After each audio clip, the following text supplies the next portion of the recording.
comfortable here. How do I film with the baby? Hold on. Hey guys, welcome back to my channel. If you're new here, we have a new guest. This is Amir. Say hi, guys. Hi. Okay guys, so if you're new here, welcome to my channel. Please subscribe and hit the thumbs up button for my videos. I would really appreciate that. So today I want to talk about how I had a home birth. My first natural home birth. Well, I guess you could call it, it wasn't a home birth technically. I had it at the midwifery place. This little guy was 7 pounds, 7 ounces, and 19 inches long. So this might be somewhat of a longish video, so grab your coffee, grab your snacks, whatever you need, sit down and enjoy this video, and let's get right into it. So first of all, I want to start out by saying that all births are amazing. No matter what kind of birth you have, I really think that all births are truly amazing and special and unique to you. So this isn't to bash anyone or throw any type of shade to anyone. I just want to share with you guys my experience and why I did what I did and why it worked for me personally. So I had our daughter Amina at the hospital, and I felt like there was a really negative experience with being in the hospital. I don't know why, but I know a lot of people have hospital births and they say they're amazing. Their team and their staff was amazing and treated them really fairly, but that just wasn't the case for me.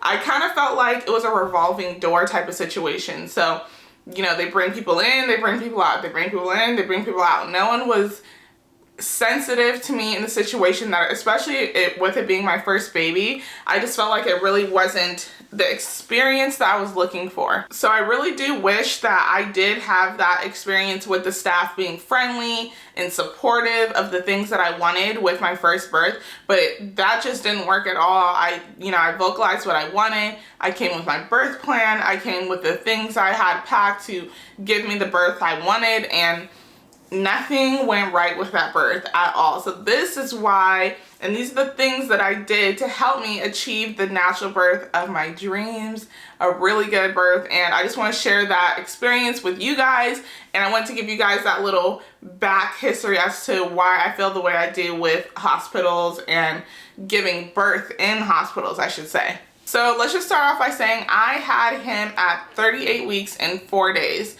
So my due date was supposed to be December 3rd, and he came on November 22nd. So he came on the 22nd, my water broke on the 21st.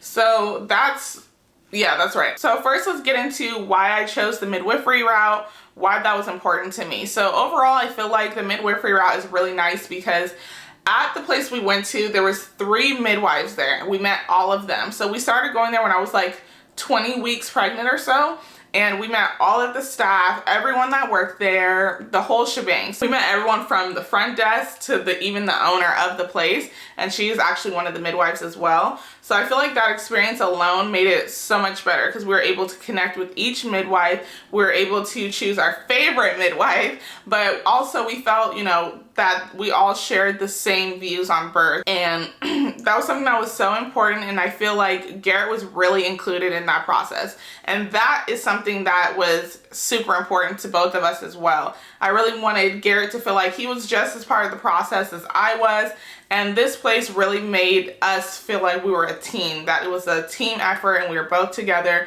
making these decisions together. Versus in the hospital, I felt like it was a lot of, you know, hey mom, how are you feeling? Hey mom, how are you feeling? Which is great, but I really wanted, you know, Garrett to be a part of that process. So at the midwifery place, I really wanted to be able to trust my body. I really wanted to be able to feel safe. So by meeting everyone in the staff and knowing everyone and sharing my old birth experience with them and sharing what I wanted my new birth experience to look like, I really felt like that helped them understand what I was feeling, my concerns that I had, and to help them help me bring this birth that I really want, my dream birth, into fruition, I guess is the word. So that was the first thing I feel like was really helpful for me, was setting my grounds on what kind of birth I want to have. Do I want to have it at home, or do I want to have it at the birthing place? The second thing that I did was look into a doula. So this is so important. So getting your doula early on in your pregnancy can help you so much as well, because your doula is truly someone that is so close to you. So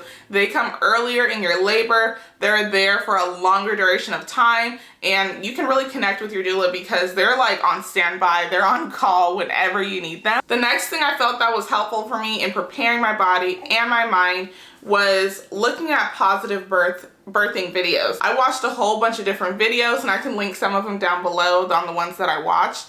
But overall, I just tried to watch as many as I could and to understand, you know, okay, this is something I do want to do. Oh, that's something cool that they did that I would like to do. So I think continuing to watch positive birthing experiences can help you a lot. And you don't want to fill your mind with a whole bunch of negativity. So when you go into this, a lot of people are going to try to tell you, you know, what was so bad about their birth, and it was so terrible, the pain. Like, people love to scare you with the pain. But if this is something you truly, truly, truly want, you're going to make it work and you're going to get it done. I know it sounds crazy because I really thought, like, I'm never going to be one of those girls on YouTube that's going to be able to have a natural birth. Like, how can I do this? How? Like, I didn't have confidence with myself in the beginning of this process when I first got pregnant. And towards the end, I was like, I got this. Like, in my head, I really felt like I could do it no matter what. And I didn't want to share my views on this with anyone quite yet. I really wanted this to be like an intimate process between me, Garrett, the birthing staff, everyone like that. So after hiring a doula, I looked into different breathing techniques. And if I could tell you anything, go watch Bridget Taylor's videos on YouTube. She has so many videos on birth, postpartum, breathing techniques, everything like that. She has such amazing videos. So if I could recommend you do anything, start watching those videos from start to finish throughout your pregnancy. It's going to be so, so helpful. So after having my entire team ready, the type of birth I wanted in place, the next thing I had to do was think of birth as a marathon and not a sprint. So you wouldn't just, you know, go run a marathon tomorrow without preparing your body. You really have to think about birth as a marathon. So you want to prepare your body as much as possible. So with my daughter, I actually stopped working out super soon into my pregnancy. So at like 15 to 20 weeks, I think, I stopped working out because I was listening to everyone and they were like, you shouldn't be working out being pregnant. You shouldn't be, you know, putting yourself through all of this stress. Like, just relax. And it made me feel even worse. So with this guy, I actually worked out like up until 35 weeks, I think. That was my last workout. And I continued to walk and stay active, and I think that helped me a lot because working out can really help improve your endurance, your strength, your stamina, and that's all the things that you're going to need when you're going into the birthing process. You want to get your mind right, your body right, and you want to stay active and physically fit because that's going to help you a lot. So towards the end of my pregnancy is when things started to get a little bit more real. So around 32 weeks, I started having Braxton Hicks contractions.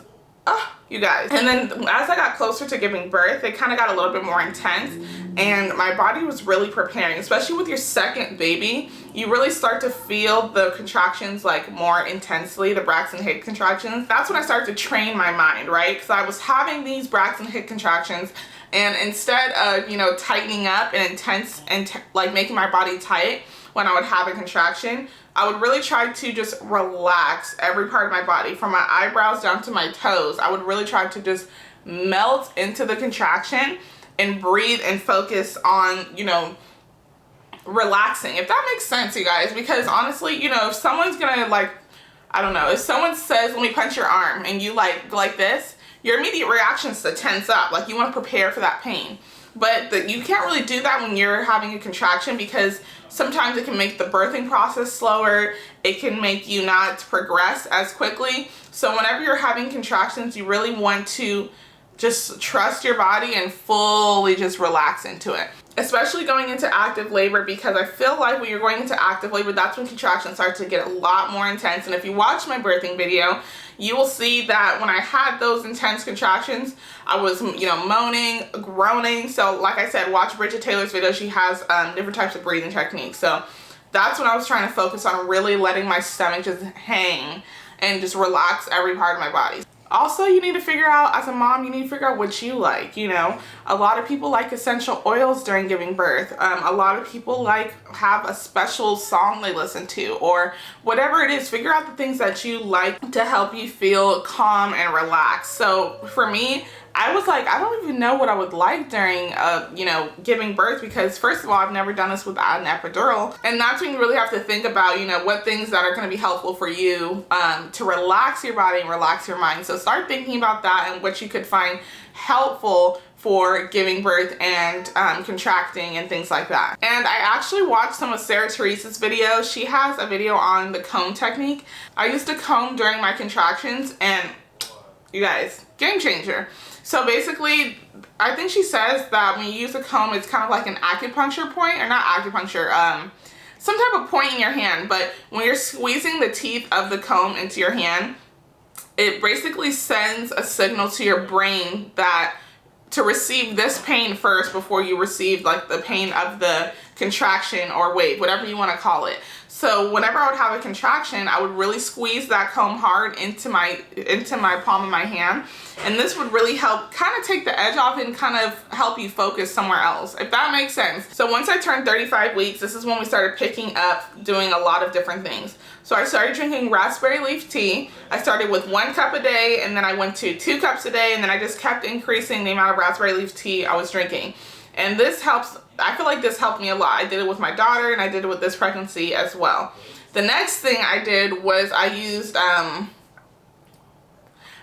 evening primrose oil pills. So I inserted them vaginally and I took them orally as well, and I feel like that helped a lot as well because I didn't tear. It really softened my lady bits down there, so that is something that I feel like worked for me as well. The next thing I did once I turned 35 weeks is I started doing perineal stretches. So you can just like Google perineal stretches and they can show you what they look like. But you can have your partner do this, you can do this yourself. Basically, it's essentially just like stretching and getting that area down there ready for birth, because you really don't want to tear. I'm telling you, you really don't. It'll make the whole experience a lot quicker, better, so you don't tear, and the healing process will just be perfect. So I did those starting at 35 weeks, and obviously I didn't tear, so I feel like it might have helped. And at 35 weeks is when I also started focusing on my water intake, making sure I was drinking the proper amount of water every single day, and getting good sleep every single night, because at that point you really don't know when you're gonna give birth. And 37 weeks, I know it's full term, but my body was just feeling so tired, and I was just like, it could really be any day now.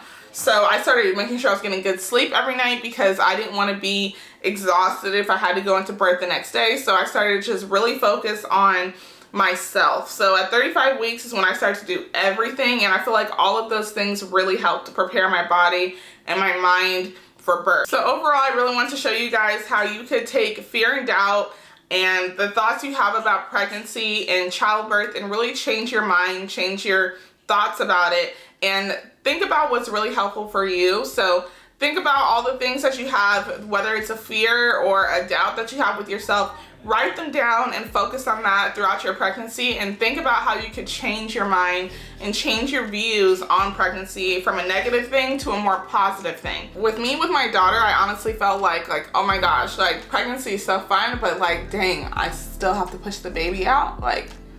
Can it just magically come out? So I felt like I was so scared of the giving birth part. So try to write things down and really change your mind and your mindset about what's the most fearful thing for you about giving birth, and focus on finding positivity within that. And I know it's gonna be hard, it's not gonna be easy, but really focus on your mind and changing that whole process. Now after giving birth, naturally, I feel like I didn't overexert my body. I feel like because I didn't have medicine to numb me, I wasn't pushing so hard that I was tearing myself. I wasn't doing things that my body wasn't trying to tell me to do already. So that is what I feel like is a huge pro to giving birth without medicine, because you can really just listen to everything that your body's trying to tell you. I hope you guys found this video helpful, and if you did, please give this video a thumbs up, and like I said, don't forget to subscribe and hit that bell notification so you're notified every time I upload a brand new video. So with that being said, I will see you guys next time. Bye guys.